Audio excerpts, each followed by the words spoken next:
สวัสดีค่ะสวัสดีทุกคนนะคะวันนี้จะมาพูดถึงสกอต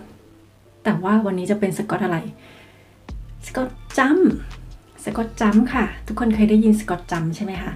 แล้วทุกคนก็เคยโดนสกอตจัมป์ใช่ไหมคะโดนสกอตจัมป์นี่เป็นการโดนทำโทษนะคะจากคุณครูพละกันใช่ไหมคะสกอตจัมป์เวลาทำผิดหรือทำอะไรไม่ดีนะคะทำมือประสานกันที่คอแบบนี้นะคะแล้วก็จัมป์ขาซ้ายขาขวากระเด้งอย่างนี้ใช่ไหมคะสงสัยไหมคะว่าสกอตจัมป์เนี่ยเป็นการจัมป์ของคนสกอตหรือเปล่า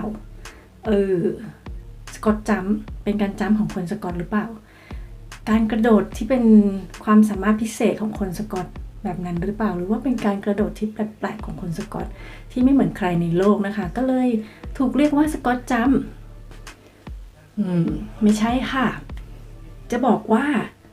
มันไม่ใช่สกอตจัมป์นะคะคำที่ถูกต้องมันคือสควอตนะคะการสควอตก็คือการที่เราย่อขาลงไปอย่างนี้ใช่ไหมคะกางขานิดนึงนะคะแล้วก็ย่อเป็นการออกกำลังกายชนิดหนึ่งนะคะเป็นการเวิร์กอัลชนิดหนึ่งนะคะเป็นการกระชับกล้ามเนื้อขาแล้วก็ก้นนะคะเราเรียกว่า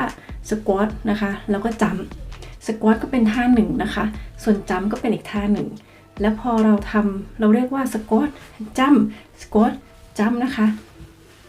เราก็คงจะได้ยินกลายเป็นพูดสควอตไม่ได้พูดสควอตจัมป์นะคะเราพูดเป็นสควอตจัมป์พอสควอตมันก็เลยกลายมาเป็นสควอตนะคะจนทำให้เราเนี่ยเรียกกันสควอตจัมป์ตลอดเลยแต่จริงแล้วมันเป็นคำที่พูดไปแล้วเปลี่ยนนะคะพูดไปแล้วการได้ยินนะคะหรือว่าการพูดนะคะทำให้เราพูดเป็นสควอตจัมป์แต่จริงแล้วมันคือสควอตนะคะ SQUAT สควอตแล้วก็จัมป์ปกตินี้นะคะ JUMP สควอตแล้วก็จัมป์นะคะเป็นคนละคำกันแต่ว่าเวลาที่เราออกกำลังกายนะคะฝรั่งก็จะพูดสควอตนะคะแล้วก็จัมป์สควอตนะคะแล้วก็จัมป์ก็เป็นคนละเรื่องนะคะแต่ก็ไม่ทราบว่าทำไมเรามาทำท่าสควอตจัมป์แบบนั้นนะคะ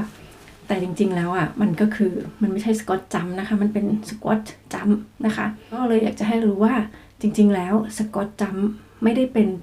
การกระโดดของคนสกอตนะคะหรือว่าอะไรที่พิเศษกว่านั้นเลยแต่จริงๆแล้วมันมาจากคำว่าสควอตท่าสควอตนี่แหละท่าย่อนี่แหละค่ะคนที่เป็นเทรนเนอร์นะคะก็จะรู้ดีนะคะว่ามันคือสควอตนะคะจะไม่ใช่สกอตนะคะช่วงที่การออกกำลังกายนะคะการเวิร์กเอาท์มาบูมนะคะทุกคนก็จะคำว่าสควอตจัมป์ก็จะเริ่มหายไปนะคะเพราะว่าหลายๆคนก็จะมาเรียนรู้แล้วก็จะมารู้จักท่าสควอตนี้นะคะจะไม่พูดสควอตอีกแล้วนี่ค่ะก็เป็นที่มาของคำว่าสควอตจัมป์นะคะ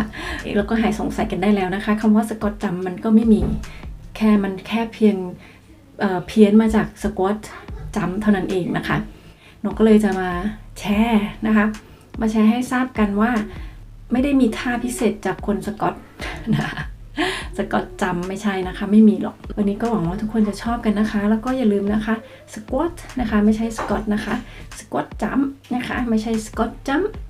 ไม่มีนะคะก็วันนี้นกก็ต้องขอบคุณทุกคนที่ชมนะคะทุกคนที่มาชมแล้วก็ทุกคนที่มาให้กำลังใจสนับสนุนกันนะคะขอบคุณมากๆค่ะวันนี้นกไปก่อนค่ะเจอกันคลิปหน้าสวัสดีค่ะ